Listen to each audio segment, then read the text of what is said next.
જય Swaminarayan. Good morning.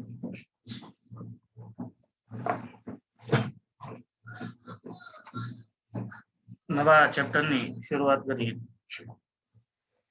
આમ તો નવો પાઠ છે, પાઠ નંબર 2, ચેપ્ટર નંબર 9, કિરણ પ્રકાશ શાસ્ત્ર ની આપણે શરૂઆત કરવાની છે. પહેલા પાઠમાં મોટા ભાગના જે ચેપ્ટર છે એ બધા વિદ્યુત ઉપર હતા, વિદ્યુત અને ચુંબકો ઉપર. આ બીજા પાર્ટમાં અલગ અલગ ચેપ્ટર છે. એમાં 2 ચેપ્ટર છે એ પ્રકાશ શાસ્ત્રના છે. પ્રકરણ નંબર 9 અને 10 પ્રકાશ શાસ્ત્રના છે. 11મું છે મોડર્ન ફિઝિક્સ કહેવાય. આમ તો એ વિકિરણ ઉપર જ છે, તરંગ અને પ્રકાશ બંને એને કમ્બાઈન કરીને છે. 12મું ચેપ્ટર છે પરમાણુઓ. 13મું ચેપ્ટર છે ન્યુક્લિયસ એટલે એટોમિક ફિઝિક્સ, ન્યુક્લિયર ફિઝિક્સ. 14મું ચેપ્ટર છે ફરીથી ઇલેક્ટ્રોનિક્સ નું આવશે, સેમિકન્ડક્ટર ઇલેક્ટ્રોનિક્સ.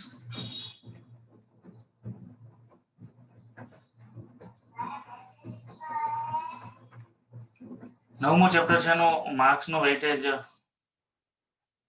આપણે જોઈ લઈએ.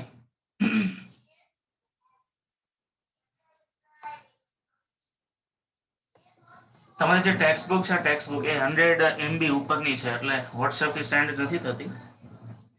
એની જગ્યાએ તમારે GSEB ટેક્સ્ટ બુક કરીને તમે ગૂગલમાં સર્ચ કરશો એટલે એમાંથી તમને એની લિંક મળશે, બરાબર. અને ગુજરાતી માધ્યમ 12 સાયન્સ, ભૌતિક વિજ્ઞાન એવું પસંદ કરવાનું, એમાંથી તમે ડાઉનલોડ કરી શકશો. વોટ્સએપ થી તો નહીં આવે કારણ કે 108 MB છે.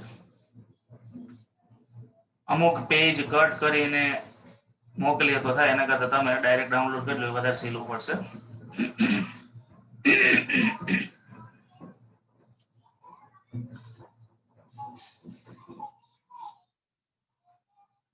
પ્રકરણનો ગુણ ભાર છે 9 માર્ક્સ. એમાં 5 MCQ છે અને 1 4 માર્ક્સનો પ્રશ્ન છે. મેં જે લખેલી આને નોટ્સ છે એ હું તમને મોકલી દઈશ ગ્રુપમાં, પણ એમાં શું છે કે મારે સ્કેન કરવામાં થોડીક ભૂલ થઈ છે કે પેજ છે થોડુંક આગળથી આમ સ્કેન થયું છે, એટલે અહીંયા આમ આ જે ટાઇટલ હોય ને, ટાઇટલ થોડાક દેખાતા નથી. એટલે 1-2 દિવસ હું ફરીથી સ્કેન કરીને જ્યારે ફાઇનલ આખી કોપી બને ને પછી મોકલીશ. અથવા તો આજે હું એડિટિંગ કરીને એ કરી નાખી, કારણ કે આ જે અમુક ટાઇટલ છે એ થોડા કટ થયા છે, એટલે થોડુંક પેજ મૂકવામાં ભૂલ થઈ છે.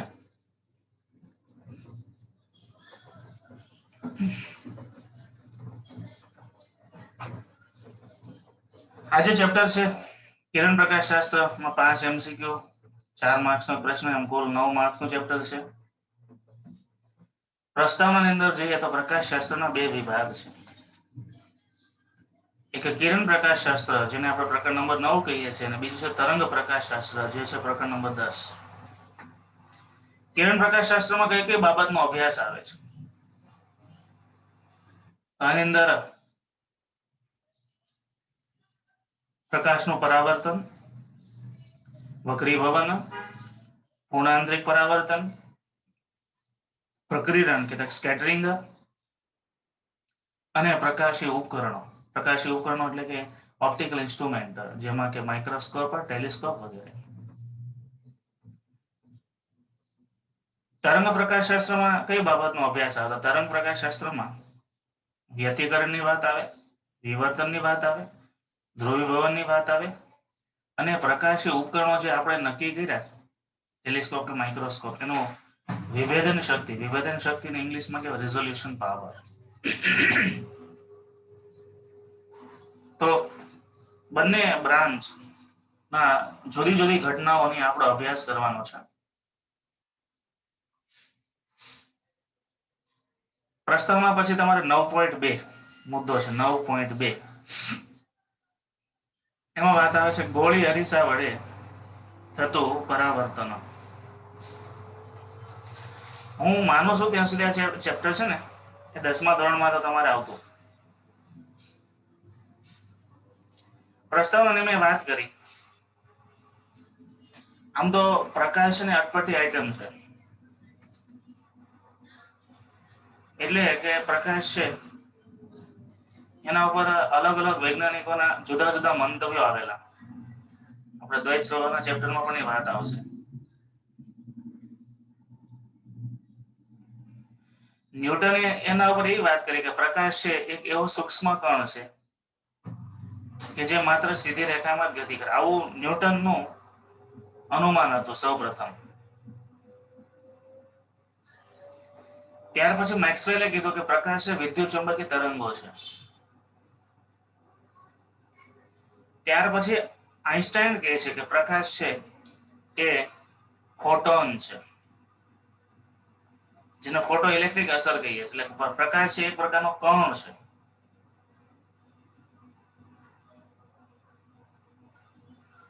એટલે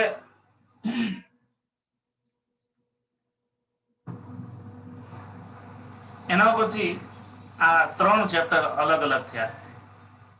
રે optics, wave optics and dual nature of light. રે ઓપ્ટિક્સ એટલે કે કિરણ પ્રકાશ શાસ્ત્ર. એમાં પ્રકાશને કિરણ એટલે સીધી રેખા તરીકે આપણે ધારી લેવાનું. જો પ્રકાશને તમે કિરણ તરીકે ધારો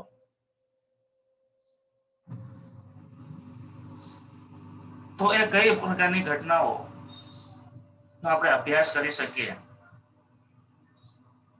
તો કિરણ પ્રકાશ શાસ્ત્રમાં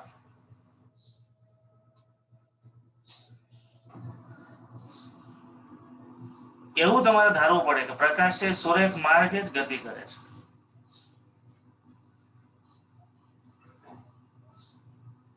વાત કરી કે પ્રકાશ એક બિંદુથી બીજા બિંદુએ જાય ત્યારે સુરેખ માર્ગે ગતિ કરતું લઈ શકાય છે અને પ્રકાશના ગતિ માર્ગને કિરણ કહે છે. પ્રકાશ એક બિંદુથી બીજા બિંદુએ જાય છે એટલે પ્રકાશનું નિરૂપણ કરવા માટે તમે જેમ એરો દોરો છો, એરો છે કિરણ છે. આવા કિરણનો જો જૂથ હોય તો એને કિરણ જૂથ કહેવાય. એને લાઇટ બીમ પણ કહેવાય છે. એક સાથે ઘણા બધા જૂથ, ઘણા બધા કિરણો એક સાથે આપાત થતા હોય. અને આ કિરણ પ્રકાશ શાસ્ત્રમાં પરાવર્તનની ઘટના, વક્રીભવનની ઘટના, વિભાજનની ઘટના, એ બધી ઘટનાઓને વાત આવે છે. જો પ્રકાશને તમે કિરણ તરીકે લો, સમજો બરાબર, જો પ્રકાશને તમે કિરણ તરીકે ધારી લો તો પરાવર્તન, વક્રીભવન, પૂર્ણાંતરિક પરાવર્તન, પ્રકિરણ અને પ્રકાશી ઉપકરણ જેવા કે માઇક્રોસ્કોપ અને ટેલિસ્કોપ આનો અભ્યાસ કરી શકાય. પણ વ્યતિકરણની ઘટના કે વિવર્તનની ઘટના કે ધ્રુવીભવનની ઘટના કે વિભેદન શક્તિની વાત આવે ત્યારે પ્રકાશને આપણે કિરણ તરીકે ધારીએ તો એ સમજાવી શકાતો નથી. કારણ કે વ્યતિકરણ છે, વિવર્તન છે, ધ્રુવીભવન છે તો તરંગોની અંદર હોય, કિરણમાં ન હોય. તરંગ એટલે પાછો વાંકા ચૂકો થયો, કિરણને તમે સીધી રેખા કહો છો. એટલે અમુક ઘટનાઓમાં પ્રકાશને કિરણ તરીકે ધારવામાં આવે છે અને અમુક ઘટનાઓમાં પ્રકાશને તરંગ તરીકે ધારવામાં. એના ઉપરથી આ 2 ચેપ્ટરના વિભાગ થયા. કિરણ પ્રકાશ શાસ્ત્રમાં તમારે જો અભ્યાસ કરવો હોય તો 10મા ધોરણમાં તમારે ઓપ્ટિક્સનો ચેપ્ટર આવતો. અમુક બાબતોની થોડી વાત આવી છે. સંજ્ઞા પદ્ધતિની પણ થોડી વાત આવી છે. અરીસાના સૂત્રોની પણ થોડી વાત આવી છે. એની વક્રતા ત્રિજ્યા કોને કહેવાય એની પણ થોડી વાત આવી છે. પરાવર્તનની પણ થોડી વાત આવી છે. એ વસ્તુને આપણે ધ્યાનમાં લઈને આગળ જઈએ તો આપણે પ્રકાશનું પરાવર્તન ભણવું છે. તમે જે પરાવર્તન ભણ્યા છો ને એ સીધી સપાટીનું પરાવર્તન ભણ્યા છો. અહીંયા જે વાત આવશે ને એ ગોળીય સપાટી, ગોળીય અરીસા વડે થતું પ્રકાશનું પરાવર્તન. પેલા તો હું તમને એમ કહું અરીસો કોને કહેવાય, હાલો, પછી ગોળી અરીસાની વાત આવે. અને પછી એના વડે થતું પરાવર્તનની વાત આવે. તો અરીસો કોને કહેવાય? અરીસો શું છે? કોણ કહેશે? અરીસાને કોણ વ્યાખ્યાયિત કરી હતી? રાયઝન કરે. દરરોજ સવારમાં ઉઠીને આપણે સામે ઉભા રહીએ છીએ, પણ અરીસો કોને કહેવાય? તો વિદ્યાર્થી અરીસાને વ્યાખ્યાયિત કરશે.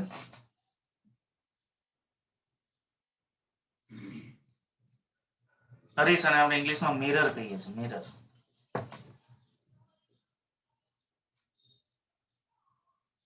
કેયુરભાઈ બોલો.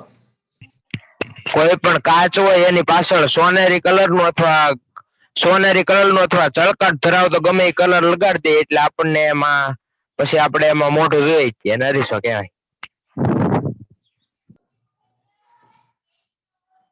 કાનાણીભાઈ શું કહે છે? હલો. હા. જેમાંથી પ્રકાશનું પરાવર્તન થતું હોય ઓકે. એને આપણું પ્રતિબિંબ સામું મળતું હોય. કાચને આપણે લેન્સ કહીએ છીએ. લેન્સની એક સપાટીને પેલા ભાઈ વરિયાભાઈ કીધું એમ એક સપાટીને તમે કોઈ ચળકાટ ધરાવતા રંગથી તો એમાંથી પ્રકાશના કિરણોનું પરાવર્તન થાય. એને આપણે લેન્સ નહીં, એને આપણે મિરર કહેવાય. જો યાદ રાખજો, લેન્સ અને મિરર. લેન્સ એટલે કાચ. લેન્સ છે પારદર્શક હોય અને મિરર છે પારદર્શક ન હોય. આ ચેપ્ટરમાં લેન્સ અને મિરર બેના શબ્દો અલગ અલગ આવશે. અત્યારે આપણે વાત કરીએ છીએ ગોળી અરીસા વડે પ્રકાશનું પરાવર્તન. એવો તમારે 9.2 નો પહેલો મુદ્દો આપ્યો છે. પણ પરાવર્તન ગોળી અરીસા વડે થતું પરાવર્તન સમજવું હોય તો એ પહેલા તમારે સાદું પરાવર્તન સમજવું પડે. આપણે પેલા સમતલ સપાટી વડે પરાવર્તન થાય ને એની વાત કરી. આમાં એ લોકો ઇનબિલ્ટ વાતો સમજાવી છે, પણ બહુ ટૂંકમાં સમજાવી છે. તો આપણે ગોળીય અરીસા વડે થતું પરાવર્તન એ સમજવા માટે તમારે પ્લેન સપાટી વડે થતું પરાવર્તન એ પહેલા સમજવું પડે. અને આ વાત તમારા 10મા ધોરણમાં પણ આવતી. બરાબર. તો એના ઉપર એક નાનો પ્રશ્ન છે. આ રીતે તમે પૂછે કે પ્રકાશનું પરાવર્તન એટલે શું? Question mark. અને તેના નિયમો જણાવો. આપણે કિરણ પ્રકાશ શાસ્ત્રની પહેલી ઘટના ભણીએ છીએ જેમાં આવશે પ્રકાશનું પરાવર્તન. પછી સમતલ અરીસા વડે, પછી ગોળી અરીસા વડે. ગોળી અરીસા વડે થતું પરાવર્તન ભણવું હોય ને તો પહેલા સમતલ સપાટી વડે થતું પરાવર્તનના નિયમો તમને ખબર હોવા જોઈએ. શું કામ એની વાત આપણે આગળ કરીશું, પણ પહેલા એટલું ખ્યાલ હોવો જોઈએ. તો પ્રકાશનું પરાવર્તન એટલે શું, તેના નિયમો જણાવો. એમાં વિદ્યાર્થીઓ આકૃતિ તમારે દોરવાની. હાલો, આ ચેપ્ટર છે ને આકૃતિ વાળું જ છે. આકૃતિ દોરો. આકૃતિ દોર્યા પછી આકૃતિને લંબ દોરવાનો. લંબ દોર્યા પછી તમારે એક બાજુથી આપાત કિરણ આવવા દેવાનું. પરાવર્તિત થઈ અને પાછું બીજી બાજુએ જશે. એ પરાવર્તિત કિરણ થશે. આપાત કિરણ છે. લંબ સાથે આપાત કિરણ જે ખૂણો બનાવે ને આપાત કોણ કહેવાય? લંબ સાથે પરાવર્તિત કિરણ જે ખૂણો બનાવે એને પરાવર્તન કોણ કહેવાય? કોઈ પણ અરીસો હોય એમાં આ પ્રકારે પ્રકાશનું પરાવર્તન થતું હોય છે, એટલે કે કિરણનું પરાવર્તન થતું હોય છે. વ્યાખ્યા શું છે? તો કોઈ પણ સપાટી પરથી પ્રકાશના પાછા ફેંકાવાની જે ઘટના છે ને પરાવર્તન કહેવાય. કોઈ પણ, એવું નથી અરીસો જ હોય. એકદમ પોલિશ કરેલી કોઈ સપાટી હોય તો પણ એમાં આપણે આપણો ફેસ દેખાય છે. પાણીમાં પણ આપણે આપણો ફેસ જોઈ શકીએ છીએ. કોઈ પણ જગ્યાએ પ્રકાશ પાછો ફેંકાય, એકદમ ચળકાટદાર સ્ટાઇલ હોય તો પણ આપણે ફેસ જોઈ શકીએ છીએ. મોબાઈલ છે એની સ્ક્રીન હોય એમાં પણ આપણે ફેસ દેખાય છે. કોઈ પણ સપાટી XYZ પછી પ્રકાશ જે પાછો ફેંકાય છે, પાછા ફેંકાવાની જે ઘટના છે એને શું કહેવાય? પરાવર્તન કહેવાય. અરીસા વડે થતો પરાવર્તન આકૃતિમાં દર્શાવ્યું છે. આકૃતિમાં એનું દર્શાવ્યું છે. પરાવર્તનના નિયમો નીચે મુજબના છે. પહેલો નિયમ હું ખાસ યાદ રાખજો. પરાવર્તનના નિયમો ખાસ યાદ રાખજો. આપાત કોણ I અને પરાવર્તિત કોણ R સમાન હોય છે. કોઈ પણ જગ્યાએ પરાવર્તન થતું હોય આ નિયમનું પાલન થાય અર્જુન. બરાબર, આ પહેલો નિયમ. બીજો નિયમ, આપાત કોણ, આપાત કિરણ, પરાવર્તિત કોણ, પરાવર્તિત કિરણ, અને લંબ એક જ સમતલમાં હોય. જો બધા એક જ સમતલમાં આવે ને, એટલે અહીં ધ્યાન આપો, આમાં આવું નથી થતું. એક જ સમતલનો એનો મતલબ આ રીતે કે આમાં સપાટી છે, અહીંથી આમ કિરણ આવ્યું તો કિરણ અહીંથી આમ જ આમ નીકળી જાય. અહીંથી આમ કિરણ આવ્યું ને પછી આમ આવે, તમારી બાજુ આવે. અહીંથી આમ કિરણ આપાથી ને આપણી બાજુ આમ આવે, એમ નહીં. અહીંથી આમ કિરણ આવ્યું અને અહીંથી આમ, એટલે એક જ સમતલમાં હોય. તો ખ્યાલ આવે ને, એક જ સમતલમાં હોય. લંબ છે, પછી આપાત કોણ છે અને પરાવર્તિત કોણ છે, એ ત્રણે ત્રણ એક જ સમતલમાં હોય. આ બીજો નિયમ છે. શેના માટેનો? તો કે પરાવર્તન માટેનો. બરાબર, બહુ સહેલા છે નિયમ. ત્રીજો નિયમ,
ત્રીજા મુદ્દામાં એક કરેક્શન કરવાનું છે. સમાનની સામ સામેની બાજુએ હોય છે.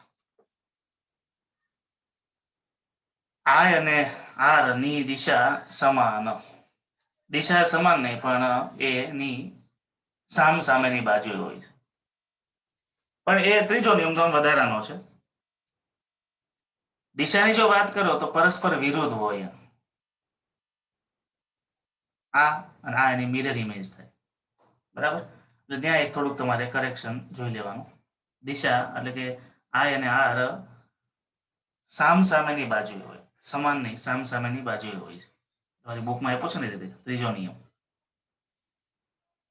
પહેલો નિયમ એમ આપ્યો કે આ નિયમોથી આપણે શું પરિચિત છો તમે? 10મામાં કે વાત આવતી,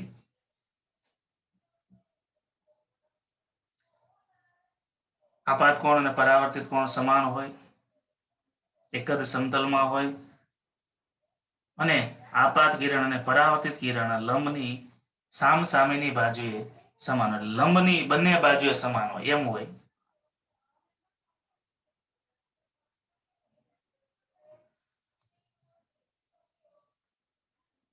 આ દિશામાંથી, એટલે કે અહીંયા દિશાને લગતી વાત કરીએ ને તો અહીંયા પરસ્પર વિરુદ્ધ, એટલું તમારે અહીંયા કરેક્શન કરવાનું. આય અને આર ની દિશા પરસ્પર વિરુદ્ધ હોય. માનો કે આપાત કિરણ અહીંથી આમ આવ્યું તો પરાવર્તિત કિરણ વિરુદ્ધ દિશામાં જાય. અહીંથી આમ આવ્યું તો આની દિશા નથી, વિરુદ્ધ થાય. આ આવે છે ને આ જાય છે. એટલે અહીંયા એક સુધારો કરવાનો છે. ત્યાં કંઈક ભૂલથી સમાન લખાઈ ગયો. દિશા અસમાન હોય, અહીંયા અસમાન શબ્દ આવે એટલે ઉમેરવાનો આવશે. વાંધો નહીં. તો પ્લેન સપાટી છે, પ્લેન સપાટી વડે થતું પરાવર્તન એ આપણે ભણી ગયા. હવે ગોળીય અરીસો કોને કહેવાય? અને ગોળીય અરીસા માટે પરાવર્તન આપણે સમજવું હોય તો પછીનો એક મુદ્દો આવે છે, જેમાં ગોળીય અરીસાની વાત આવે છે. બરાબર, એટલે સ્ફિયરિકલ મિરર, ઇંગ્લિશમાં કહેવાય સ્ફિયરિકલ મિરર. હવે ખાલી અરીસો એ વસ્તુ અલગ છે ને ગોળી અરીસો એ વસ્તુ અલગ છે. ગોળી અરીસામાં સપાટી છે વક્ર હોય, અને ગોળી અરીસા કેવી રીતે બને એ પણ બહુ અગત્યનો છે. તો હવે પછીનો પ્રશ્ન છે ગોળીય અરીસો સમજાવો. સમજો, ગોળીય અરીસો સમજાવો એવો પ્રશ્ન પૂછે તો વિદ્યાર્થી આમ આકૃતિ ખાસ કરો તો કેમેરા બધા ઓન કરો. આકૃતિ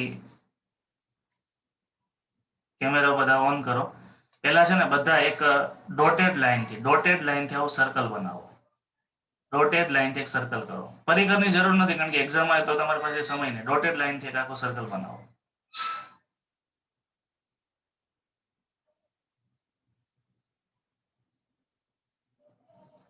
સર્કલ બનાવ્યા પછી એનું સેન્ટર નક્કી કરી લો કે ઓ એનું કેન્દ્ર છે, સોરી સી એનું કેન્દ્ર છે. ત્યાંથી ઋણ x બાજુ એક લાઈન દોરો. ઋણ x બાજુ એક લાઈન દોરો અને લાઈન જે સપાટીને ટચ થાય ને ત્યાં ધ્રુવ બિંદુ P બતાવી દો.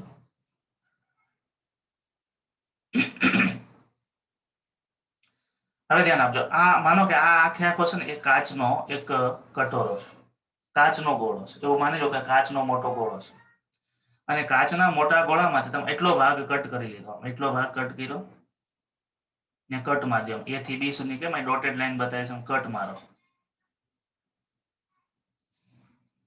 P ની બંને બાજુ સમાન થોડા થોડા અંતરેથી આમ કટ મારો એટલે એટલો ભાગ વધશે એ ગોળી અરીસો બનશે. નહીં, એ પેલા ગોળીય લેન્સ બનશે અને ગોળી લેન્સની બહારની બાજુએ તમે શું કરી દો, પોલિશ કરી દો એટલે ગોળી અરીસો બની ગયો. તમને કોઈ પણ પ્રકારનો ક્વેશ્ચન હોય તો રાઇઝન કરજો કારણ કે આ ચેપ્ટર છે ને આખે આખો આકૃતિની ભૂમિતિ ઉપર જ છે. પણ કોઈ જગ્યાએ આપણે સ્કેલનો અત્યારે ઉપયોગ કરવાનો નથી. સ્કેલનો ઉપયોગ કરશે તો પેપર પૂરું નહીં થાય. હવે વિદ્યાર્થીઓ જો C થી P નું અંતર જેટલું હોય એટલું જ A થી C નું અંતર હોય, એટલું જ C થી B નું અંતર હોય. તો B થી C સુધી અને A થી C સુધી પણ એક ડોટેડ લાઈન કરો. એને કહેવાય વક્રતા ત્રિજ્યા R. તો વક્રતા ત્રિજ્યા કોને કહેવાય? લેન્સની. જે ગોળામાંથી, બરાબર સમજો, જે ગોળામાંથી તમે અરીસાનો કટ કર્યો, જે કાચના ગોળામાંથી અરીસાને તમે કટ કર્યો, એ કાચના ગોળાની જે ત્રિજ્યા હોય એને વક્રતા ત્રિજ્યા R કહેવાય. બાજુમાં લખી નાખો વક્રતા ત્રિજ્યા R. જે ગોળામાંથી તમે અરીસો બનાવ્યો છે એ ગોળાનું કેન્દ્ર છે એને વક્રતા કેન્દ્ર C કહેવાય. વક્રતા કેન્દ્ર C લખી નાખો.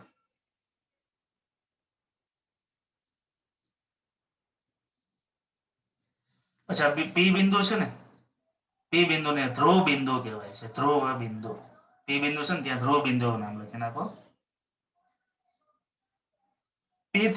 P થી C સુધીની જે લાઈન હતી, આમ P થી C સુધીની લાઈન છે આમ, એને અરીસાની મુખ્ય અક્ષ કહેવાય છે. મુખ્ય અક્ષ થઈ ગઈ.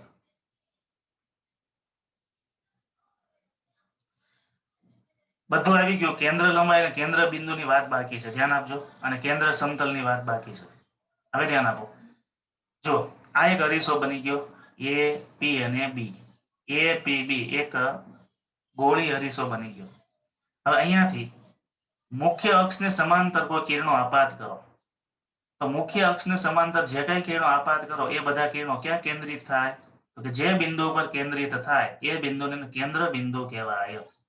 એટલે કે મુખ્ય અક્ષને સમાંતર કિરણો આપાત કરવામાં આવે એ કિરણો જે બિંદુ આગળ કેન્દ્રિત થાય, બરાબર, એને કેન્દ્ર બિંદુ F કહેવાય.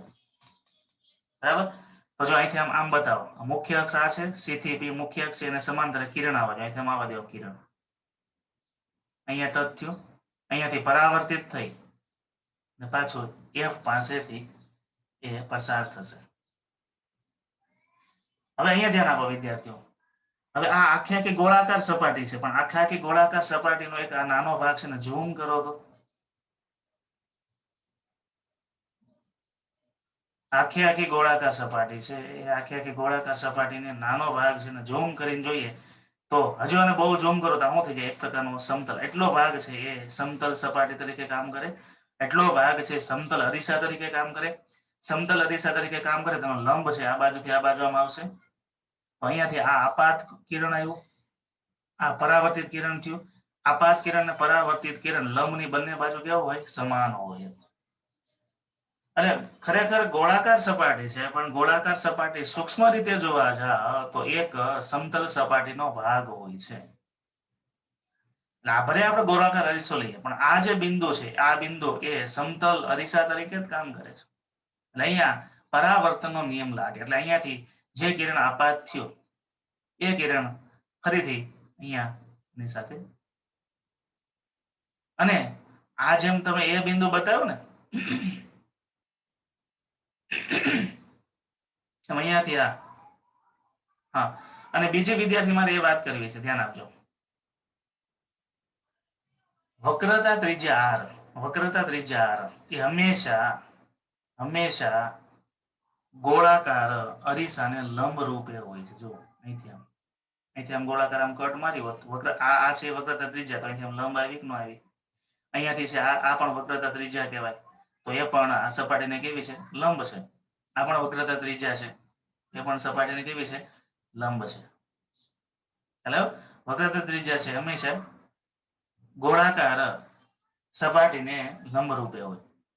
હવે આ તરંગો જે કિરણો જે જગ્યાએ કેન્દ્રિત થાય છે એને કેન્દ્ર બિંદુ કહેવાય, અને ધ્રુવથી કેન્દ્ર બિંદુ સીધો અંતર અને કેન્દ્ર લંબાઈ સ્મોલ f કહેવાય. 10મા ધોરણમાં તમારે વાત આવતી. ધ્રુવથી કેન્દ્ર બિંદુ સુધીનું જે અંતર છે એને શું કહેવાય? તો કેન્દ્ર લંબાઈ.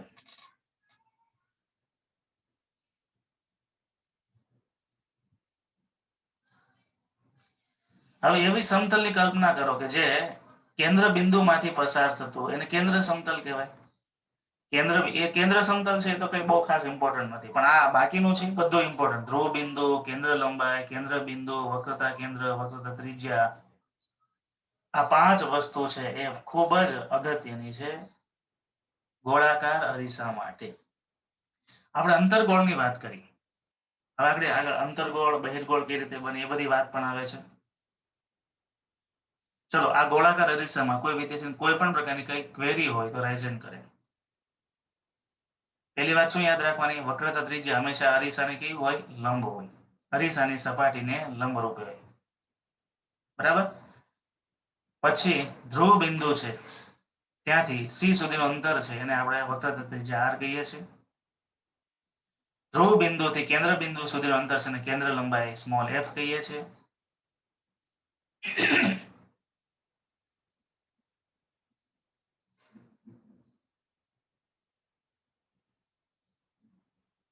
આટલી વાત ક્લિયર? આ જે બધા મુદ્દાઓ છે ને એ પેલામાં બહુ વિસ્તૃત કરીને સમજાયો હોય અથવા તો ન પણ સમજાયો હોય. બરાબર. તમારા 10મામાં આ બધું આવતું, પણ આ વસ્તુ ને સમજ્યા વગર જો આપણે સીધો શરૂઆત કરી દઈએ તો તકલીફ પડે.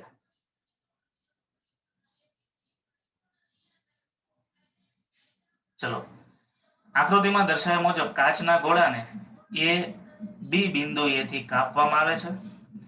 ત્યારબાદ તેની એક સપાટીને સિલ્વર રંગવામાં આવે છે, એટલે સિલ્વરથી રંગી દેવામાં આવે.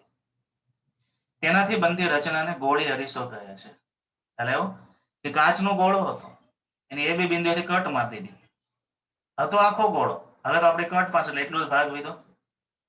કટ માર્યા પછી એનો એક ભાગ છે એને સિલ્વર, જો તમે બહારનો ભાગ છે સિલ્વર કરી દો તો અંતર્ગોળ અરીસો બને, કારણ કે અંદરની સપાટી પરાવર્તક થઈ. અને અંદરની બાજુએ તમે સિલ્વર કલર મારી દો તો બહારની સપાટી પરાવર્તિત થઈ બહિર્ગોળ બને. અંતર્ગોળ ને બહિર્ગોળ ભાગ પડી જાય. કોઈ પણ સપાટીને સિલ્વરથી રંગવામાં આવે તો બને છે તો ગોળી અરીસો જ બને છે. પછી ગોળી અરીસામાં એક અંતર્ગોળ છે, બીજો બહિર્ગોળ છે. ઓકે. ત્રીજો, તેના દરેક વિભાગના નામ આકૃતિમાં દર્શાવ્યા છે. દરેક વિભાગ કયા વિભાગને શું કહેવાય એનું નામ બતાવ્યું છે. એ મેં તમને સમજાવ્યા એ રીતે. બરાબર. તમને આમાં તો જનરલી આ ટાઈપનો તો જો આમાંથી 4 માર્ક્સનો પ્રશ્ન અને 5 MCQ છે, એટલે મોટો પ્રશ્ન જ પૂછાય છે, પણ મોટા પ્રશ્નને સમજૂતી માટે નાના બધા પ્રશ્નોની જરૂર છે, એટલા માટે તમને પ્રશ્નો વાઇઝ અલગ અલગ મુદ્દા લખાવ્યા છે. ગોળી અરીસાના 2 પ્રકાર પડે છે, અંતર્ગોળ અને બહિર્ગોળ. ધ્યાન આપજો. અંતર્ગોળ કેવી રીતે? તો કે કોઈ પણ સપાટી છે એની બહારની સાઈડ તમે સિલ્વરિંગ કરો. સમજાણું? કાચના ગોળામાંથી ટુકડો કાપી લીધો, ટુકડો કાપ્યા પછી એની બહારની સપાટી એને તમે સિલ્વરિંગ કરો એટલે અંદરની સપાટી પરાવર્તક બને. હવે વિદ્યાર્થી અહીં ખાસ જુઓ, આકૃતિ જુઓ. આમાં મેં તમને કીધું ને કે સી છે ને એ હંમેશા લંબ રૂપે હોય, એ વસ્તુ ખાસ જોવાની છે. જો આ આ આ જે આ આખે આખો ગોળો છે, આપણે કલ્પના કરી એમાંથી એટલો ભાગ કટ કરી લીધો, એટલે અહીંયાથી આ લંબ આવ્યું એ શું થાય, જે આખો ગોળો હતો એની ત્રિજ્યા થઈ, એને વક્રતા ત્રિજ્યા આર કહેવાય કે ન કહેવાય. એટલે અહીંથી આ જે છે એ હંમેશા આ બિંદુએ લંબ રૂપે હોય. હવે તમે અહીંયાથી આપાત કોણ આપાત કિરણ આપાત થવા દો. ચલો અહીંથી અક્ષને સમાંતર કિરણ આપાત કર્યું, તો જેટલા કોણે આપાત થાય છે એટલા જ કોણે પરાવર્તિત થાય કે ન થાય. એટલે I બરાબર આર હોય કે ન હોય. તો જેટલા કોણે આપાત થાય છે, કારણ કે આ તો લંબ થઈ ગયો, આ સપાટી છે, આ સપાટી છે એ અરીસાની સપાટી છે, એને દોરેલ લંબ છે. લંબ સાથે I જેટલો ખૂણો બનાવે એટલો લંબ સાથે આર ખૂણો બને. એટલે આ ખૂણો બન્યા પછી એ એફ માંથી પસાર થાય. સમજાણું? તો આ કિરણ આપાત થયું, લંબ સાથે જેટલા ખૂણે આપાત થયું એટલા જ ખૂણે પરાવર્તિત થઈ, અને જે બિંદુએથી પસાર થયું એને આપણે શું કહીએ, એફ. પી બિંદુથી સી બિંદુ અંતર છે એને શું કહીએ, આર કહીએ. અને પી બિંદુથી એફ સુધીનું અંતર છે એને આપણે સ્મોલ એફ કહીએ છીએ. ખ્યાલ આવ્યો કે ન આવ્યો? આ વાત કોની થઈ, તો આ વાત થઈ અંતર્ગોળ અરીસાની. બહિર્ગોળ અરીસો કોને કહેવાય, તો બહિર્ગોળની અંદરની સપાટી સિલ્વરિંગ કરી દેવામાં આવે. બરાબર. હવે અંદરની સપાટી સિલ્વરિંગ કરી દો, તો જે ગોળામાંથી તમે કટ મારી હતી એ ગોળાની ત્રિજ્યા તો આર છે, અહીંથી આમ ધ્યાન આપજો. બરાબર. અહીંયા આ છે વક્રતા ત્રિજ્યા આર થઈ ગઈ, અને આ છે કેન્દ્ર બિંદુ સી થઈ ગઈ. બરાબર, ધ્યાન આપો. હવે અહીંયા મુખ્ય અક્ષને સમાંતર કોઈ કિરણ આમ આપાત થાય છે, તો જેટલા ખૂણે લંબ સાથે આ છે સૂક્ષ્મ સપાટી થઈ કે સૂક્ષ્મ સપાટી સમતલ, આ બિંદુ છે એને સૂક્ષ્મ સમતલ સપાટી તરીકે ધારી લો. ભલે અરીસો રહ્યો પણ સમતલ અરીસા તરીકે આ બિંદુને ધારી શકાય. આ બિંદુને સમતલ અરીસા તરીકે ધારો એટલે અહીંયાથી જેટલા કોણેથી એનો લંબ શું થયો, લંબ આ થઈ ગયો ડોટ લાઈન. લંબ સાથે જેટલો આઈ ખૂણો બનાવે એટલો લંબ સાથે આર બનાવે. અહીંયા આઈ અને આર બે બાજુ એડ કરી દેવાના. આઈ અને આર બંને બાજુ એડ કરી દો તો અહીંયાથી કિરણ આપાત થયું, અહીંયાથી પરાવર્તિત થયું. પણ પરાવર્તિત આ બાજુ થાય છે, પણ એનો આભાસી લાઈન આ બાજુ આવશે કે ન આવે. કિરણ તો અહીંથી આમ નીકળી જાય છે, પણ આભાસી લાઈન અહીં આવશે. એટલે આભાસી બિંદુ, આભાસી કિરણ જ્યાંથી પસાર થાય ત્યાં આપણને આભાસી પ્રતિબિંબ મળે. એટલે આને કહેવાય કેન્દ્ર બિંદુ એફ. તો પી થી આ અંતર એફ થઈ ગયું, અને પી થી આ અંતર છે તો આર જ છે. તો અહીંયા જો ઓરિજિનલ કિરણ છે એ એફ માંથી પસાર થાય એટલે વાસ્તવિક પ્રતિબિંબ મળ્યું. અહીંયા ઓરિજિનલ નથી પસાર થતો, એનો આભાસી અહીંયા લેવું પડે, એટલે અહીંયા આભાસી પ્રતિબિંબ મળે. અંતર્ગોળમાં મોટા ભાગે પ્રતિબિંબ છે એ વાસ્તવિક મળશે, અને બહિર્ગોળમાં મોટા ભાગે પ્રતિબિંબ છે આભાસી મળશે. આભાસી એટલે ત્યાં હોય નહીં પણ છે એવો આભાસ થાય, એટલે દેખાય તો ખરા. બરાબર. તો એ વાત છે. તો આ અંતર્ગોળ અને બહિર્ગોળ મોટા ભાગની તમારા ટેક્સ્ટબુકમાં જે સૂત્રો તારવવાના છે અંતર્ગોળની આકૃતિને ધ્યાનમાં લઈને જ તારવણી બતાવી છે. બહિર્ગોળની કોઈ આકૃતિથી તમારે તારવણી સમજાવવાની નથી. પછી વિદ્યાર્થીઓ આમાં એક અગત્યનો મુદ્દો આવે છે સંજ્ઞા પદ્ધતિ. કોઈ પણ પ્રકારની તમારે કિરણ પ્રકાશશાસ્ત્રની ગણતરી કરવી હોય તો સંજ્ઞા પદ્ધતિની જરૂર પડે. સંજ્ઞા પદ્ધતિના મુખ્ય બે ભાગ છે. સંજ્ઞા પદ્ધતિમાં તમારે ધ્રુવ બિંદુ ખાસ ધ્યાનમાં લેવાનું, મુખ્ય અક્ષ ધ્યાનમાં લેવાનું. ધ્યાન આપજો. બરાબર. માનો કે અંતર્ગોળ અરીસો હોય કે બહિર્ગોળ અરીસો, એમાં ધ્રુવ બિંદુ ને મુખ્ય અક્ષ તો આવશે જ. પહેલી વાત એ કે કોઈ પણ કિરણ પ્રકાશશાસ્ત્રની તમે આકૃતિ દોરતા હોય એમાં હંમેશા આપાત કિરણ છે ડાબીથી જમણી બાજુએ જ લેવું. તમારી નોટ પેન, તમારી પાસે બુક ખોલી છે ને, એ બુકમાં ડાબી બાજુ કઈ હશે કે જ્યારે તમે લખવાની શરૂઆત કરો છો, હાસ્યો આવતો હોય, હાસ્યો છે ડાબી બાજુ હોય. બરાબર. અને પેજનો એન્ડ છે જમણી બાજુ થતો હશે. તો હંમેશા કિરણ પ્રકાશશાસ્ત્રનો આપાત કિરણ છે હંમેશા ડાબી બાજુએથી જ લેવાનું, ડાબીથી જમણી બાજુ, અહીંથી આ દિશામાં લેવાનું. ઓકે. હવે જો ધ્રુવ બિંદુની આ બાજુ અને મુખ્ય અક્ષથી ઉપરની બાજુએ, મુખ્ય અક્ષથી ઉપરની બાજુએ બધા જ અંતર પ્લસ લેવાય છે. એટલે માનો કે આ વસ્તુ મૂકેલી છે, આ ઉપરની બાજુ મૂકેલી છે, તો અહીંયાથી આ વસ્તુની જે હાઈટ છે આપણે પ્લસ લેવાની આવે, કારણ કે મુખ્ય અક્ષથી ઉપર છે. જો મુખ્ય અક્ષથી નીચે પ્રતિબિંબ મળતું હોય તો એ આપણને માઇનસ મળે. એટલે મુખ્ય અક્ષથી ઉપરની બાજુએ જે અંતર માપો છો એ પ્લસ મપાય, મુખ્ય અક્ષથી નીચેની બાજુ જે અંતર માપો છો માઇનસ મપાય. એટલે ઋણ જ લેવું પડે જ્યારે આપણે ગણતરી કરતા હોય ત્યારે. બીજું, આપાત કિરણ હોય, આપાત કિરણની દિશામાં તમે અંતર માપતા હોય તો એ પ્લસ લેવાનું. માનો કે વસ્તુ અમે મૂકી, બરાબર, તો વસ્તુ છે એનું પી થી આ વસ્તુનું અંતર આવે, એટલે મારે હંમેશા બધા અંતર મપાય છે ક્યાંથી? પી બિંદુએથી. જો હવે બીજો મુદ્દો, દરેક અંતર ધ્રુવ બિંદુ પી થી મપાય, દરેક અંતર ધ્રુવ બિંદુથી જ મપાય છે. માનો કે અહીંયા મેં વસ્તુ મૂકી, એ વસ્તુ મૂકી એટલે આપાત કિરણ તો આવે છે ડાબીથી જમણી બાજુ, પણ અંતર માપવું છે તમારે ક્યાંથી? ધ્રુવથી અહીંયા સુધી માપવું પડે. તમારી માપણી છે ધ્રુવ બિંદુથી આ બાજુ થઈ, એટલે આપાત કરતા કેવી છે? વિરુદ્ધ બાજુ છે. આપાત કરતા વિરુદ્ધ બાજુ તમારે અંતર માપતા હોય તો કેવું આવે? માઇનસ. એ વસ્તુ અંતર -10 -5 રીતે લેવું પડે. માનો કે આનાથી અહીંયા 10 સેન્ટીમીટર દૂર તમે વસ્તુ મૂકી છે, તમારે -10 મૂકવું પડે, કારણ કે આપાત કિરણ આમ છે અને તમે અંતર અહીંથી આમ આપો છો.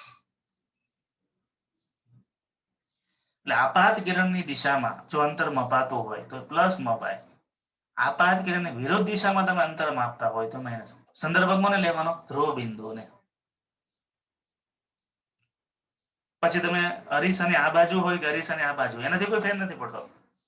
ઘણી વખત વિદ્યાર્થી શું કરે? આમાં જ પદ્ધતિ ભેગી કરી દે કે ધ્રુવ બિંદુ છે, ઉદ્ગમ બિંદુ છે, એટલે આ બાજુનું બધા અંતર આવતા હોય પ્લસ લેવાય, આ બાજુના બધા અંતર આવતા હોય. એવું નથી થતું. આમાં ધ્યાન રાખજો. આપાત કિરણની દિશાનું અંતર પ્લસ લેવાનું, આપાત કિરણથી વિરુદ્ધ દિશાનું અંતર માઇનસ લેવાનું. ધ્રુવ બિંદુ ને સંદર્ભ તરીકે ધારીને બધું અંતર મપાય ધ્રુવ બિંદુથી, બરાબર. અને મુખ્ય અક્ષથી ઉપરની બાજુ અંતર હોય એ હંમેશા પ્લસ લેવાનું, મુખ્ય અક્ષથી નીચેની બાજુ અંતર હોય એ હંમેશા માઇનસ લેવાનું. જો તમે આ સંજ્ઞા પદ્ધતિને બરાબર નહીં શીખો અથવા બરાબર ટેવ નહીં પાડો તો તમારે માઇનસ પ્લસ જવાબની ભૂલ આવશે અને દાખલાના જવાબ ખોટા આવશે. રીત સાચી હશે, જવાબ ખોટા આવશે. જેમ માઇનસ અંતર લેવાનું એ તમે પ્લસ લઈએ, પ્લસ લેવાનું એ માઇનસ લઈએ. ચલો વિદ્યાર્થી, તો સંજ્ઞા પદ્ધતિમાં કોઈ વિદ્યાર્થીને કઈ ક્વેરી હોય તો રાઇઝ હેન્ડ કરશે.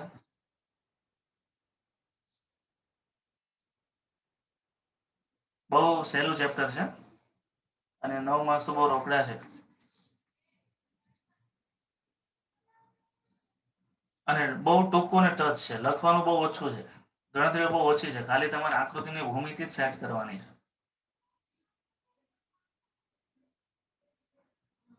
કાનાણીભાઈ બોલો. સર એવું શા માટે કે પ્લસ ઉપરની બાજુ અને માઇનસ નીચેની બાજુ હોય? પ્લસ ઉપરની બાજુ માઇનસ નીચેની બાજુ એટલા માટે કે તમે રિયલ જ્યારે પ્રેક્ટિકલ કરો છો ને, પ્રેક્ટિકલ તો પ્રેક્ટિકલમાં તમે ટેબલ ઉપર પિન મૂકેલી હોય તો પિન છે ટેબલથી ઉપર હોય, એનું એક લેવલ હોય. અરીસામાં પ્રતિબિંબ છે ને તમને આમ ઊંધું દેખાય, ઊંધું દેખાય તો એક તમે સંદર્ભ નક્કી કર્યો, કારણ કે તમારે પ્રતિબિંબ ચત્તું ને ઉલટું એમ બતાવો છો. તો કોઈ વસ્તુ ઉલટી બતાવી હોય તો શું કરવું પડે? તમારે માઇનસ જ લેવું પડે. પ્રતિબિંબ પ્રકાર પડશે, વાસ્તવિક, પછી આભાસી, પછી વાસ્તવિક ચત્તુ, વાસ્તવિક ઊંધો, આભાસી ચત્તુ, આભાસી ઊંડું, એમ 4 વિભાગ. એક વાસ્તવિક પ્રતિબિંબ મળશે અને બીજું આભાસી પ્રતિબિંબ મળશે, એક ચત્તુ પ્રતિબિંબ મળશે અને એક ઊંધું પ્રતિબિંબ મળશે. એ ટાઈપના એમસીક્યુ હોય, બરાબર. પ્રેક્ટિકલી અરીસાની સામે તમે કોઈ પણ વસ્તુ મૂકો છો તેના કરતા આમ ઊંધી દેખાય છે તો એને ઊંધી બતાવવા માટે સંજ્ઞા પદ્ધતિમાં એ આપણે માઇનસ લઈએ છીએ. એટલે ઉપર નીચેનો બહુ ફરક એટલો બધો નથી, પણ આગળ પાછળના જ્યારે અંતર લો છો ને ત્યારે બહુ જાજો ડિફરન્ટ આવે, કારણ કે અરીસાના સૂત્રમાં એ બધી કિંમત આવે. ઉપર નીચેનો તો ખ્યાલ આવી જાય, પણ આગળ પાછળના જે અંતર માપો છો ને ત્યારે, અને પ્રેક્ટિકલી આપણે એ સૂત્રમાં કિંમત મૂકીએ, બરાબર, તો ખ્યાલ આવે. હવે જો એવું મળે છે, માનો કે વાત એવી થઈ કે મેં વસ્તુ અહીંયા મૂકી, દાખલા તરીકે 10 સેન્ટીમીટર દૂર, બરાબર, અને એનું પ્રતિબિંબ માનો કે અહીંયા મળે છે. એટલે વસ્તુ અહીંયા મૂકું છું ને એટલે હું ગણતરી કરું ને મને જવાબ -8. મેં વસ્તુ મૂકી છે એ વસ્તુનો પી બિંદુથી અંતર માપો અહીંથી આમ, એટલે મેં -8 એ મૂક્યું, બરાબર. -10 મેં વસ્તુ મૂકી -10 સેન્ટીમીટર દૂર, અને હાઈટ છે ધારો કે 10 સેન્ટીમીટર ઊંચાઈ અને 10 સેન્ટીમીટર દૂર મૂક્યું. અહીંયા હાઈટ મળે છે મને 8 સેન્ટીમીટર, અને ઊંધી દેખાય છે, બરાબર. અને એ મળે છે ક્યાં પ્રતિબિંબ? તો મને પ્રતિબિંબ મળે છે 8 સેન્ટીમીટર જ મળે છે, પણ એ -8 મળે છે. એટલે જવાબ છે ને -8 આવે. -8 આવતો ને ફિક્સ જ હોય કે પ્રતિબિંબ અહીંયા જ મળતું હશે. જો કોઈ વિદ્યાર્થી પ્લસ લખી નાખે ને કે +8 તો એ પ્રતિબિંબ અહીંયા આવે, પણ અહીંયા તો એ શક્ય નથી. અરીસાની પાછળ પેલા તો વાત એ તમે સમજો. જો હું તમને પ્રતિબિંબની થોડીક ટર્મિનોલોજી સમજાવું. તમે પ્રતિબિંબ હવે જો આ વસ્તુ અહીંયા મૂકો, બરાબર, તો એનું પ્રતિબિંબ અહીંયા રચાય છે. વાંધો નહીં, હાલો અહીંયા દેખાય છે. તમે પ્લેન મિરરની સામે ઊભા છો, પ્લેન મિરરની સામે ઊભા છો, બરાબર. તમે અરીસાની સામે ઊભા હો તો તમે ઊભા છો તો રિયલ વસ્તુ છે, પણ ખરેખર તમારું પ્રતિબિંબ ક્યાં દેખાય છે? અરીસાની અંદર દેખાય છે. પ્રતિબિંબ ક્યાં દેખાય છે? અરીસાની અંદર. એટલે થોડોક જીનીટનો એક કન્સેપ્ટ છે, આમાં વધારાના એક્સ્ટ્રા જે મુદ્દા છે ને જીનીટ માટેના છે, કે કોઈ પણનું પ્રતિબિંબ બનાવવું હોય, માનો કે અરીસો છે, બરાબર. આમાં તો આપણે કીધું અહીંયા મળતું હોય તો આવું લેવા અહીંયા, બરાબર. પણ માનો અરીસો છે, પ્લેન મિરર, પ્લેન મિરરનો પ્રતિબિંબ ક્યાં મળશે? જો મારી પાસે એક જૂની બુક છે ને, થોડુંક પ્રતિબિંબની ટર્મિનોલોજી મેં અલગથી લખાવી હતી છોકરાઓને. હું તમને ખાલી સિમ્પલ એટલો ક્વેશ્ચન કરું કે ભાઈ સમતલ અરીસો છે, સમતલ અરીસાનું પ્રતિબિંબ ક્યાં મળે? મને ખાલી એનો જવાબ જ તમારે આપવાનો. સમતલ અરીસો છે, એ સમતલ અરીસાનું પ્રતિબિંબ કઈ જગ્યાએ મળશે?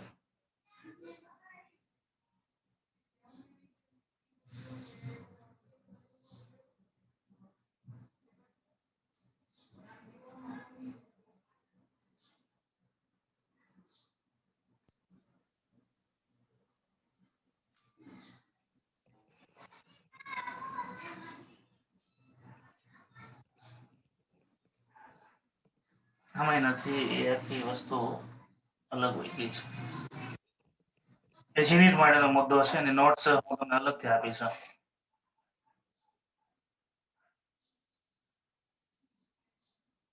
હા બોલો.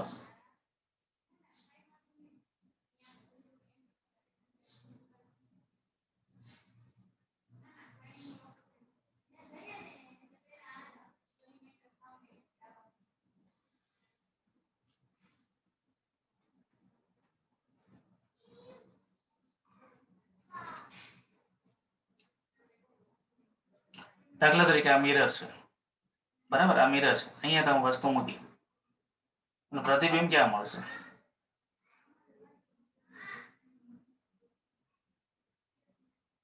એનું પ્રતિબિંબ ક્યાં મળે?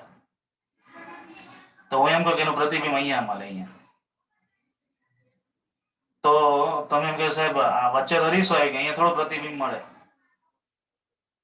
પણ ખરેખર તમે અરીસાની સામે ઉભા રહો તો તમારી ઘરે જો અરીસો હોય તો અરીસાની સામે ઉભા રહો, તમે અરીસાથી જેટલા દૂર ઉભા રહેશો ને એટલા તમે અરીસાની અંદર દેખાશો. અંદર અરીસો અહીંયા છે, પણ તમે અરીસાની અંદર દેખાશો. ખ્યાલ આવે છે? તમે અરીસાની સામે ઉભા છો, પણ તમે ખરેખર દેખાવશો ક્યાં?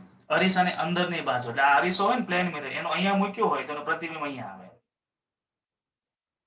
આ વાત છે, બરાબર.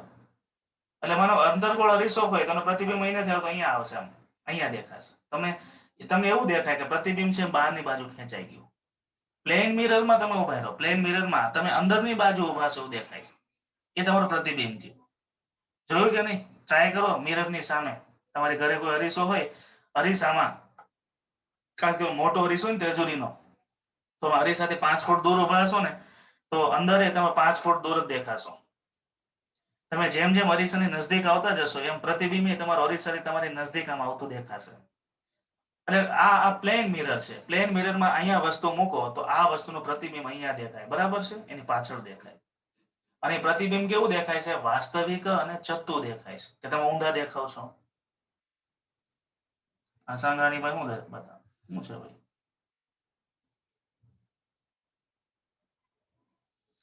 આ એ જૂના વિદ્યાર્થીઓની બુક છે, પણ એ જીનીટ માટેનો મુદ્દો છે. અત્યારે એનસીઆરટીમાં એ ટોપિક નથી આવતો. આ વેગના મુદ્દા છે ને, વેગના મુદ્દા. હા, આમ હોય તો આમ દેખાય ને આમ હોય તો પ્રતિબિંબ કેવી રીતે રચાય, એ તો મારી પાસે આમાં મળ્યું પ્રતિબિંબો કેવી રીતે રચાય, પણ એ થોડું એક્સ્ટ્રા થઈ જાય છે એટલે મેં નથી બતાવ્યું.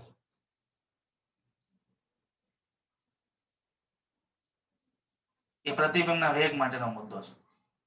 એટલે એ છે ને અહીંયા તમને શેર કરીને બતાવો છો કે એ વસ્તુ એમ થઈ શકે કે તમે વસ્તુ આડી મૂકો તો પ્રતિબિંબ છે આ રીતે રચાય.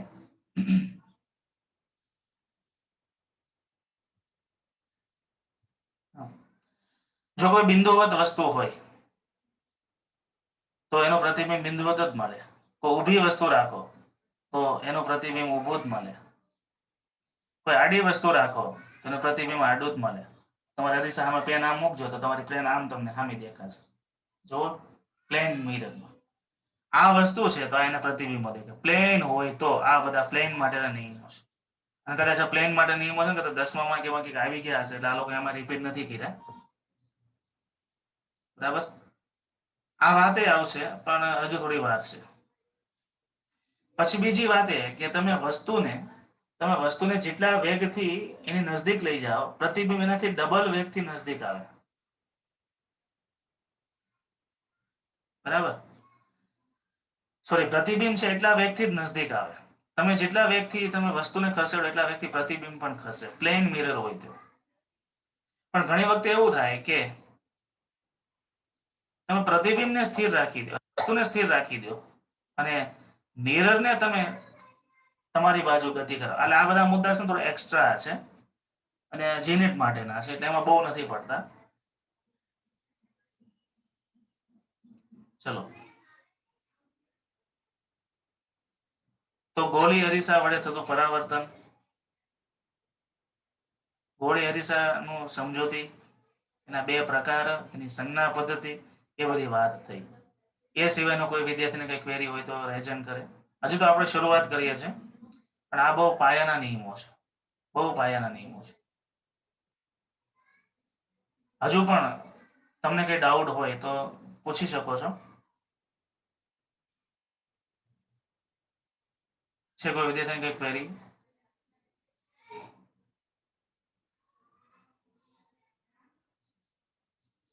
હા, કોઠિયા બોલ. પ્રકાશ કરતા પણ પ્રતિબિંબ વધારે ઝડપથી દેખાય. શું કે?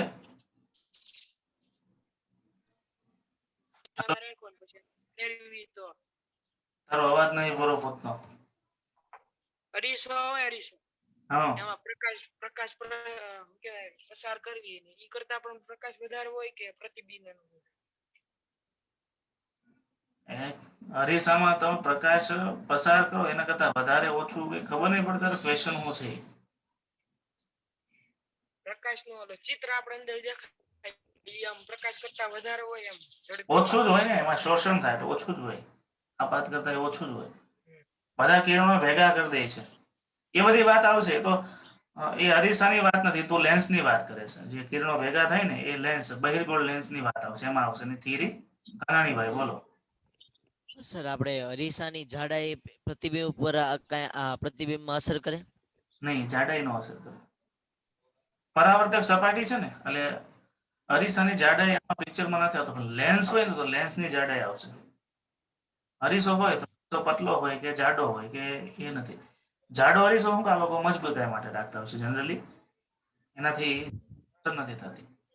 અને પ્લેન મિરરમાં તો જાડાઈ છે એ કઈ પેલામાં નથી આવતી. અને અંતર્ગોળ કે બહિર્ગોળ મિરર માં પણ એટલે કે અરીસામાં પણ જાડાઈ છે કોઈ પિક્ચરમાં નથી આવતી. આપણે લેબની અંદર છે, જુદી જુદી કંપનીમાંથી મગાવેલા અરીસા હોય, અમુક છે પતલા હોય છે, અમુક છે જાડા હોય છે, પણ એની વક્રતા ત્રિજ્યા હોય ને એ પિક્ચરમાં આવે, કેટલો વક્ર છે એ થોડુંક પિક્ચરમાં આવે.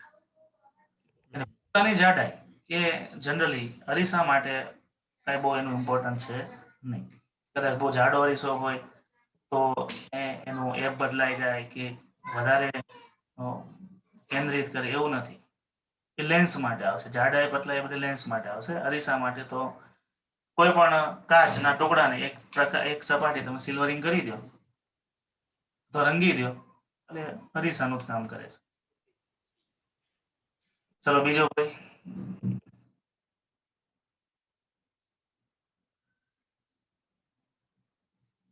તો કાલે આપણે બહુ અગત્યની થિયરીની વાત કરવાની છે, જેમાં અરીસાનું સૂત્ર એફ અને આર વચ્ચેનો સંબંધ અને અરીસાનો માટેનો અગત્યની થિયરી, અરીસા માટે કેન્દ્ર લંબાઈ અને વક્રતા ત્રિજ્યા વચ્ચેનો સંબંધની વાત આવશે, અને કાલના પીરિયડમાં અરીસા માટેનું સૂત્ર પણ આવશે. હા બોલો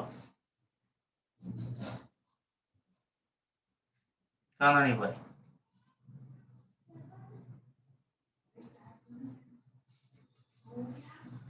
અને કાલે છે ને આપણે પ્રતિબિંબ બનાવવા માટેના નિયમો ભણવાના છે.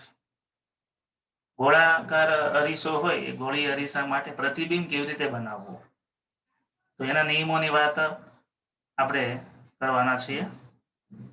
બરાબર. અને અંતર્ગોળ અને બહિર્ગોળ બંને માટે. અને સાથે સાથે આપણે અરીસાનું સૂત્ર પણ તારવવાના છે. અરીસાના સૂત્ર માટેની મેં જે લખાવેલી જે રીત છે એ સૌથી શોર્ટકટ વાળી છે, એકદમ ટૂંકી. એટલે ખાસ, કારણ કે તમારી બુકમાં થોડી અલગ મેથડ આપી છે, જૂના રેફરન્સમાં થોડી અલગ મેથડ છે, ને મેં જે મેથડથી ગણતરી કરે છે એકદમ ટૂંકી છે અને લીગલ છે. અને આઈએમપી 4 માર્ક્સ માટે આ આઈએમપી થિયરી છે, અરીસાનું સૂત્ર. બરાબર. તો એની વાત આપણે કાલના પીરિયડમાં કરવાના છીએ. બાકીનું કંઈ તમને કોઈ ક્વેશ્ચન થતા હોય તેનું પણ વાત આપણે કાલે કરીશું. અહીંયા આપણે પૂરું કરીએ. જય સ્વામિનારાયણ.